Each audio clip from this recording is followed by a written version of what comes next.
नमस्कार, आप देख रहे हैं कशिश न्यूज और आपके साथ मैं हूं दीपक शर्मा। समाज का एक बड़ा तबका जो पीड़ित प्रताड़ित पीढ़ियों से पांव की जूती से भी दोयम दर्जे के व्यवहार का दंश झेलने वाली बताई जाती है, जिन्हें आज दलित के वर्ग नाम में शामिल करते हुए उनके उत्थान का, समाज में बराबरी का दर्जा और सियासी भागीदारी देने का दावा वादा करता हुए सत्ता की कुंजी पर सियासी दल पकड़ बनाते आए हैं और आगे भी बनाए रखने की बाट जोहते हैं।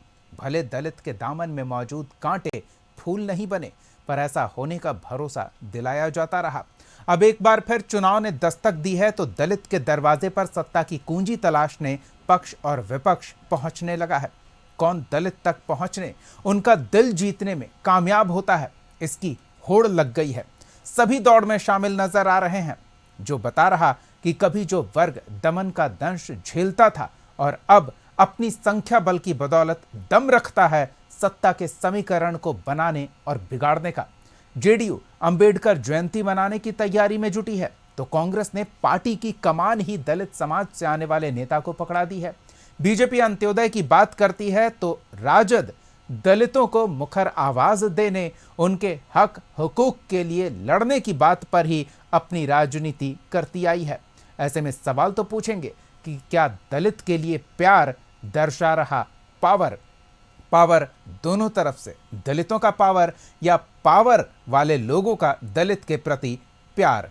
सवाल का जवाब लेंगे हम। हमारे साथ कुछ मेहमान जुड़े हुए हैं, उनसे आपका परिचय करा दें। हमारे साथ आरजेडी की ओर से पार्टी का पक्ष रखने के लिए प्रमोद सिन्हा जी जुड़े हुए हैं, जेडीयू की ओर से पार्टी का पक्ष रखने के लिए महेश दास जी जुड़े हुए हैं और कांग्रेस की ओर से मंजीत साहू जी जुड़े हुए हैं। सबसे पहले महेश जी, सवाल आपसे, क्योंकि चर्चा ये भी उठ रही है कि जैसे ही कांग्रेस ने अपने पार्टी की कमान दलित समाज से आने वाले एक नेता को पकड़ा दी, जेडीयू ने आनन फानन में फैसला किया कि अब हम भी कुछ बड़ा आयोजन करके दलितों को लुभाएं और ऐसे में नजदीक में अंबेडकर जयंती नजर आई, 2 दिवसीय आयोजन की घोषणा कर दी गई। क्या सही है? देखिए, आरजेडी और कांग्रेस जब जब कमजोर उनको फील होता है तो वो हमेशा दलितों को आगे करती है। आपको हम ले चलते हैं 2019 के चुनाव के पहले, जब कांग्रेस सबसे कमजोर स्थिति से गुजर रही थी तो उस समय वहां पे कांग्रेस का राष्ट्रीय अध्यक्ष किसे बनाया गया? आपको पता होगा, मल्लिकार्जुन खड़गे जी को। बिहार में 2025 में चुनाव होने वाला है तो किनको बनाया गया है? राजेश कुमार राम जी को। तो इनका तो दलित प्रेम तब झलकता है ना कि जब ये कमजोर दिखते हैं, और जब इन दलितों का इन लोगों ने तो सिर्फ ठगने का काम किया है। 2005 से पहले दलितों की क्या स्थिति थी?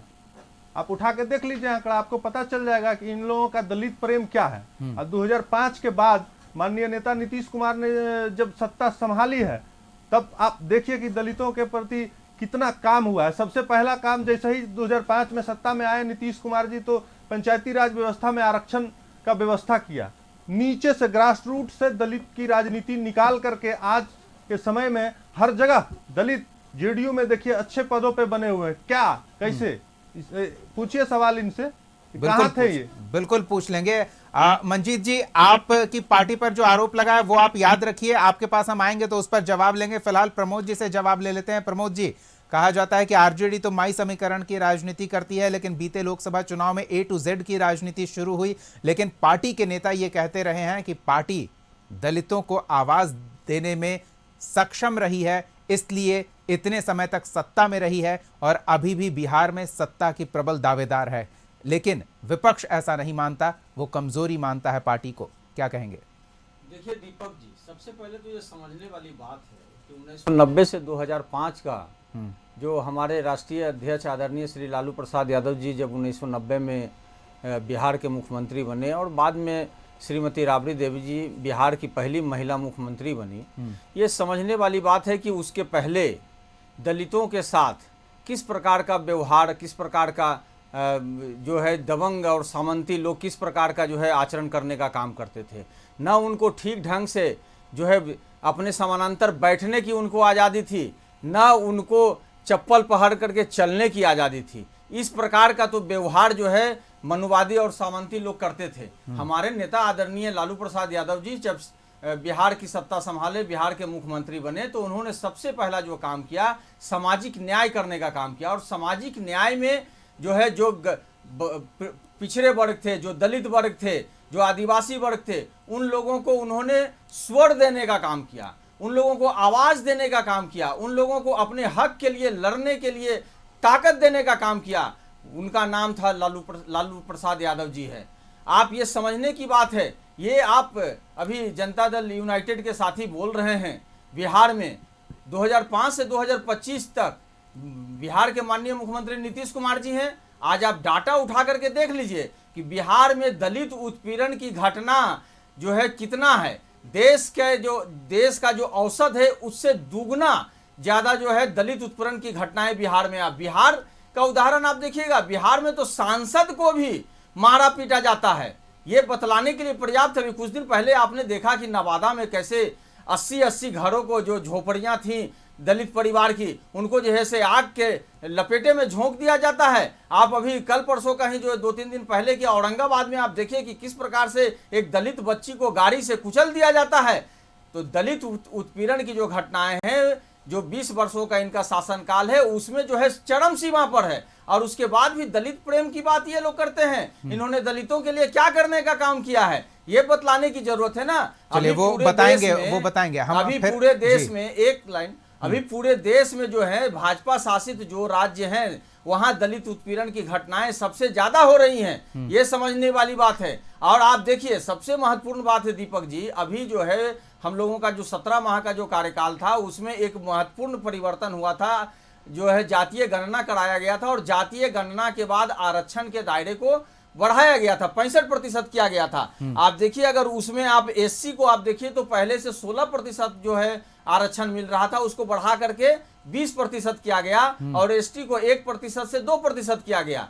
अगर यही इसको 9वीं अनुसूची में शामिल कर लिया जाता तो आज जो नौकरियां मिल रही हैं उसमें उन वर्गों का समावेश ज्यादा होता, भागीदारी ज्यादा होती। तो इसकी हकमारी करने का काम एनडीए और जनता दल यूनाइटेड ने करने का काम किया है। ठीक है, तो महेश जी क्रेडिट ले रहे थे कि उन्हें बेहतर व्यवस्था में जगह देने के लिए आरक्षण का प्रावधान लाया गया है, लेकिन आरजेडी का ये कहना है कि आरक्षण के प्रावधान में समय अनुकूल आवश्यकता अनुसार उन्होंने और बेहतरी की गुंजाइश तलाशी थी, लेकिन उस गुंजाइश को नाकाम कर दिया है एनडीए की सरकार आने के बाद। हम जवाब लेंगे, लेकिन मंजीत जी से जवाब जरूर ले लेते हैं क्योंकि आरोप लगे हैं। मंजीत जी, कांग्रेस जब कमजोर होती है तो दलितों का सहारा लेती है, ये आरोप है। और आपने पार्टी के प्रदेश अध्यक्ष की जिम्मेदारी दलित समाज से आने वाले एक नेता को इसलिए सौंपी है क्योंकि कांग्रेस बहुत कमजोर हो चुकी है, सत्ता में आने के सपने संजो रही है। क्या जवाब देंगे? देखिए, सबसे पहले तो मैं आपको बताना चाहता हूँ कांग्रेस पार्टी कोई सत्ता की भूखी पार्टी नहीं है और सत्ता के लिए राजनीति नहीं करती है। कांग्रेस पार्टी में चाहे आजादी के समय की बात हो या आजादी के बाद जब हम संविधान का निर्माण करते हैं तो उस समय आरक्षण का प्रावधान करते हैं। अनुसूचित जाति के लिए आरक्षण का प्रावधान करने का अगर किसी के पार्टी का नाम अगर लेंगे तो वो कांग्रेस पार्टी है। उसके बाद अगर अनुसूचित जाति अत्याचार अधिनियम कानून की बात करेंगे तो किसने लाया आप? और भारतीय जनता पार्टी ने क्या किया था? इस कानून के साथ खिलवाड़ किया था। जब देश के पूरे दलित जो है सड़क पर उतर गए थे देश भर के, तब इनको बैकफुट पर जाना पड़ा था। उसके आगे आते हैं बिहार में, क्योंकि बिहार की बात हो रही है। जैसा कि अभी हमारे एक साथी ने कहा, बिहार में जाति आधारित गणना होता है। देश में जाति जनगणना की मांग को भारतीय जनता पार्टी खारिज इसलिए करती है कि वंचित समुदाय, चाहे वो दलित हो, चाहे पिछड़ा हो, चाहे पिछड़ा हो, उसकी गिनती नहीं हो। और गिनती नहीं, उसकी सामाजिक स्थिति, उसकी शैक्षिक स्थिति, उसकी आर्थिक स्थिति का आकलन नहीं हो पाए। अगर ये आकलन नहीं होगा तो इसके पक्ष में नीतियां ही नहीं बन पाएगी। जहाँ तक सवाल आपने जोड़े का क्या, भोजन का अधिकार कानून अगर लाया गया, शिक्षा का अधिकार कानून अगर लाया गया तो इसके लिए सबसे ज्यादा अगर लाभान्वित होने वाला कोई वर्ग है तो वंचित समुदाय, दलित वर्ग है, पिछड़ा वर्ग है। लेकिन अगर आप बिहार में अगर देखेंगे तो शिक्षा के अधिकार कानून की स्थिति क्या है आपको सबको बताने की जरूरत नहीं है।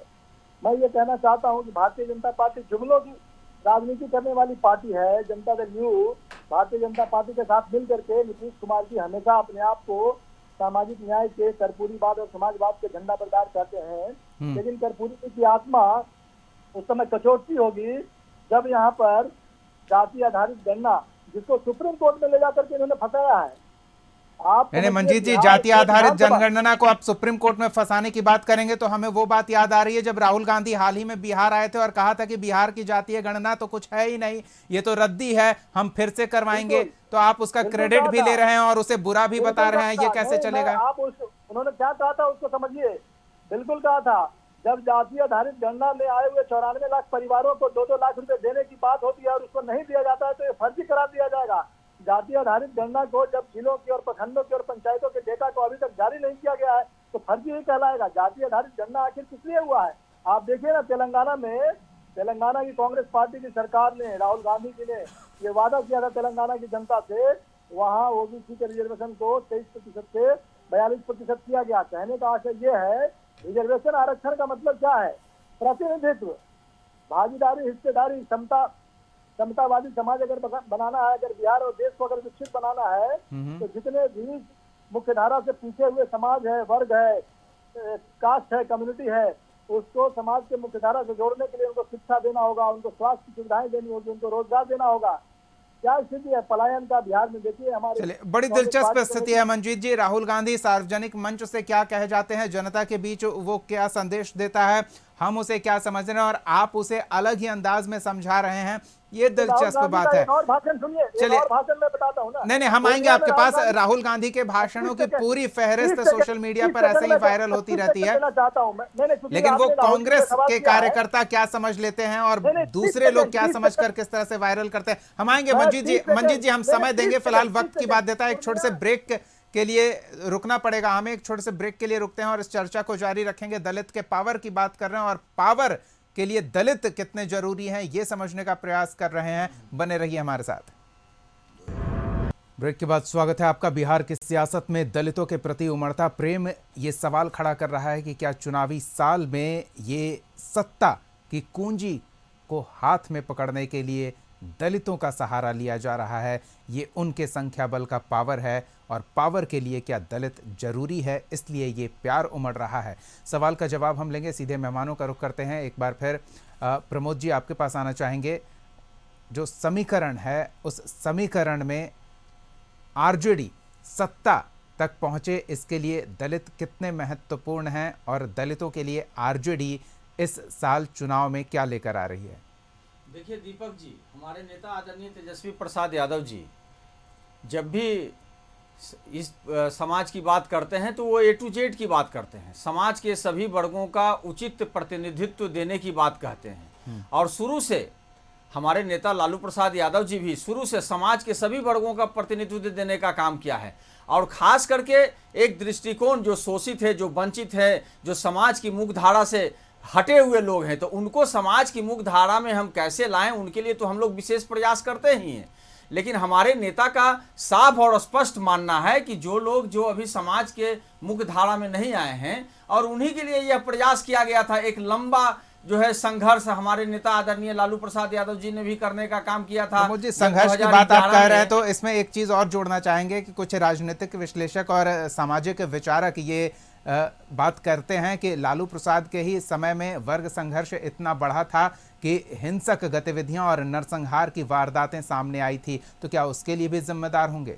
देखिए, आपने बहुत ही बढ़िया प्रश्न किया है। इसी बात को मैं पहले कह रहा था कि जब लोगों का शोषण और दोहन, जो पिछड़ी जातियां थी, जो ओबीसी है या SC ST जो वर्ग थे, उनका इतना अधिक बढ़ गया था, तो जब हमारे नेता आदरणीय लालू प्रसाद यादव जी ने उनको आवाज़ दिया, उनको अपने अधिकार के लिए लड़ना सिखाया, उनको थाना में, ब्लॉक में जाना सिखाया अपने कामों के लिए, तो उन्होंने जब बोलना शुरू किया, जब अपने अधिकार के लिए वो लोग लड़ना शुरू किए, तो सामंती लोग, मनुवादी लोग उनको दबाने लगे, जिसको आप वर्ग संघर्ष का नाम दे रहे हैं और मैं नाम दे रहा हूं वो सामाजिक न्याय का दौर था। समाज के अंतिम पंक्ति पे जो लोग थे उनको समाज के मुख्य धारा में लाने का प्रयास किया जाना था और वही हमारे नेता आदरणीय तेजस्वी प्रसाद यादव जी कर रहे हैं। सामाजिक न्याय और धर्मनिरपेक्षता के साथ साथ आर्थिक न्याय करने की बात हमारे नेता आदरणीय तेजस्वी प्रसाद यादव जी कर रहे हैं। 15 साल में तो कुछ हुआ नहीं ना प्रमोद जी, आप ये कह रहे हैं ना, जब हुआ होता तो फिर अभी स्थिति बेहतर होती ना, अभी भी तो वो वर्ग उसी स्थिति में है। दीपक जी, हम समझ गए आपको बात को। आप 2005 के पहले की बात कर रहे हैं, तो 2005 से 2025 तक की कौन लोग बैठे हुए हैं शासन सत्ता में? इनको 20 साल का लंबा समय मिला माननीय मुख्यमंत्री नीतीश कुमार जी नहीं, को। जो मुखर हो चुके हैं, जो शक्तिशाली हो चुके हैं, जो अपनी समस्या का समाधान तलाशने के लिए हाथ उठाने की क्षमता रखने लगे हैं, वो तो सरकार का कान मरोड़ कर नीचे ले आए और अपनी बात करवा ले, अपनी बात मनवा ले, फिर वो शोषित पीड़ित कैसे रह जाएगी? तो यही तो हम कहना चाह रहे हैं ना कि उन्हीं को तो अधिकार और भागीदारी देने के लिए ये जो आरक्षण का जो दायरा बढ़ाया गया था, जो सामाजिक स्तर पर, चूंकि संविधान में भी प्रावधान है कि सामाजिक भेदभाव के कारण जो ही आरक्षण का ये किया गया था कि समानता का अधिकार उन लोगों मतलब में हो, पहले नहीं तो हुआ था, अब करने का प्रयास किया जा रहा है। प्रमोद जी, उसको बढ़ाया गया जो पहले से जो तो आरक्षण आपके का इस दायरा बात को था। माने तो आपकी इस बात के आधार पर यह भी मानना होगा ना कि पहले वो सक्षम नहीं हो पाया, नहीं, उस जिसका आप समय श्रेय ले रहे हैं। दीपक जी, उस समय भी आप देखिए ना कि जननायक कर्पूरी ठाकुर ने जो आरक्षण का दायरा आरक्षण देने का काम किया था, उसको उस समय 12 से 14% और 14 से 18% किया गया था। आप तो कर्पूरी मैं ठाकुर वही का कारण नाम है कि लेंगे तो उसको भारत बढ़ा रत्न के भी याद आ 18 से जाएगा ना। इस समय जो है नहीं, 25% कर्पूरी किया ठाकुर गया। के किए का श्रेय लेंगे तो भारत रत्न भी याद आ जाएगा। चलिए महेश जी क्या कहेंगे? देखिए, हमारे कांग्रेस के साथी कह रहे थे कि आरक्षण कांग्रेस ने दी है। इनको ये भी नहीं पता है कि डॉक्टर अंबेडकर जब संविधान लिख रहे थे उस समय भी उनको कांग्रेस के लोगों ने प्रताड़ित किया था, और ये कह रहे हैं कि कांग्रेस के लोगों ने आरक्षण का प्रावधान किया है। आरक्षण का प्रावधान तो माननीय डॉक्टर अंबेडकर साहब ने जब संविधान लिखने का काम किया तो उसी समय उन्होंने अपने समाज की जो पीड़ा थी वो संविधान में पिरोया। तो ये कैसे कह रहे हैं? और दूसरी बात ये कह रहे हैं कि इनके राहुल गांधी आके बिहार में कह रहे थे कि कास्ट सर्वे फर्जी है, और ये कास्ट सर्वे का श्रेय ले रहे हैं। ये दोहरी चरित्र कैसे चलेगी? और तीसरी बात, आरजेडी के साथी जो कह रहे थे कि दलितों पे अत्याचार बढ़ गया है, इनको ये नहीं पता है कि 2005 के पहले दलितों का नरसंहार होता था और सत्ता संरक्षित होती थी और सीएम हाउस से डील होता था, और ये कहते हैं कि दलितों पे अत्याचार बढ़ गया। हमने तो SC/ST एट्रोसिटी एक्ट में अनुदान का प्रावधान कर दिया है भाई कि केस लड़ने के लिए भी सरकार उसको पैसा देगी। आप कहते हैं कि अत्याचार बढ़ गया, कहाँ अत्याचार बढ़ गया भाई? आप एनसीआरबी का डाटा उठा लें, एनसीआरबी के डाटा में तो आप डाटा उठा लीजिए ना, उसमें दलित उत्पीड़न जो है बिहार में तक जारी कर दिया है, लेकिन वहां जाके आप पूरे देश का औसत 21% है, जारी किया और गया है। वो बिहार में 42% है। डाटा ये फ्रॉड बतलाने के लिए पर्याप्त है ना। यादव तो आप देखिए उनको तो डाटा का भी ज्ञान नहीं है। बिहार के प्रत्येक जिले में किस प्रकार 2022 से तक जारी दलित किया गया है, कह रहे हैं कि घटनाएं जो है रोज डाटा प्रत्येक बता दिन रहा जो है हूं। सामने आ रही है। आप उन पर कार्रवाई नहीं कर पा रहे हैं ना। सबसे बड़ी बात तो यह है कि 20 वर्षों से जब माननीय मुख्यमंत्री नीतीश कुमार जी हैं, सिर्फ गाल बजाने से काम चलेगा क्या? आज बिहार जो है हर स्तर पर एक दलित वहां जाके झंडा फहराता है। बिहार का अरे आप मुखिया, देखिए यही बिहार का राज्य SP, में DM माननीय होता है। ये एक तो विशेष सल्यूट करता है। आप क्या करते हैं भाई? आप तो दलितों चलिए, का ठीक सिर्फ है। वोट लेते हैं। ठीक है प्रमोद जी, ठीक है, आपकी ये बात भी आ गई। महेश जी जो कह रहे हैं कि 15 अगस्त हो या 26 जनवरी एक प्रथा मुख्यमंत्री नीतीश कुमार ने शुरू की है कि वो मुख्य समारोह के अलावा एक ऐसे दलित बस्ती में जाते हैं और वहां के दलित समाज खुद को सशक्त और सक्षम महसूस करे, इसके लिए झंडोत्तोलन का कार्यक्रम करते हैं। जी, दलितों का नरसंहार कराया है। नीतीश कुमार ने दलितों का प्राउड बढ़ाया है। स्वतंत्रता दिवस और गणतंत्रता दिवस पे जाके वहां सीएम खड़े होते हैं।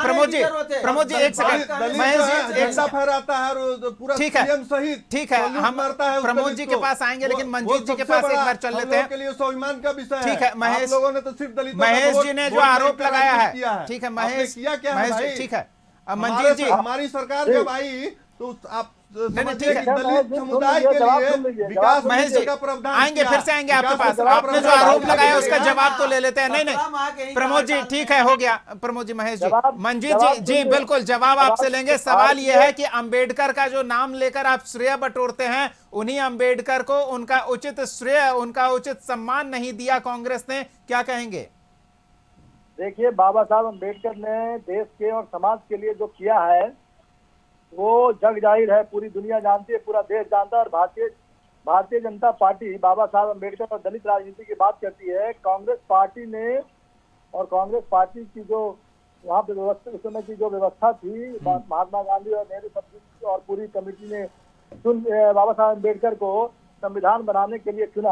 बाबा साहब अम्बेडकर कांग्रेस पार्टी के नहीं थे, आपने तो उनको मैं- लॉ मैं मिनिस्टर आपको में कहना चाह- इतना मैं आपको मजबूर कर कहना दिया चाहता कि हूं। लास्ट में इस्तीफा दे दिया है भाई। आप कांग्रेस पार्टी के सुन लोग लीजिए, इतने जवाब नहीं सुन हकदार लीजिए, हैं जवाब। कि डॉक्टर अरे मैं अम्बेडकर आपके की बीच बड़ाई में कर बोल नहीं सके। रहा आप था। लोगों ने मंजीत जी, डॉक्टर आरोप अम्बेडकर लगा रहे हैं तो को जवाब भी प्रताड़ित सुनना किया पड़ेगा, है। जवाब भी सुनना अरे पड़ेगा। पहले सुनिए, डॉक्टर जवाब अम्बेडकर सुनिए को भाई। आप लोगों ने सुना। प्रताड़ित किया है भाई। ठीक है, आप क्या महेश जी, बात अब कर रहे जवाब हैं? भी सुन कांग्रेस लीजिए। के लोग अब तो ऐसे नहीं, दलितों को ऐसे नहीं ठगा है, होगा। सबसे ज्यादा पहले- अत्याचार ठीक है, अब उनकी बात भी सुन लेते हैं जी। पहले मंजीत सुनिए, जी, ऐसे नहीं तर्कों के बोलिए। आधार पे बात करिए।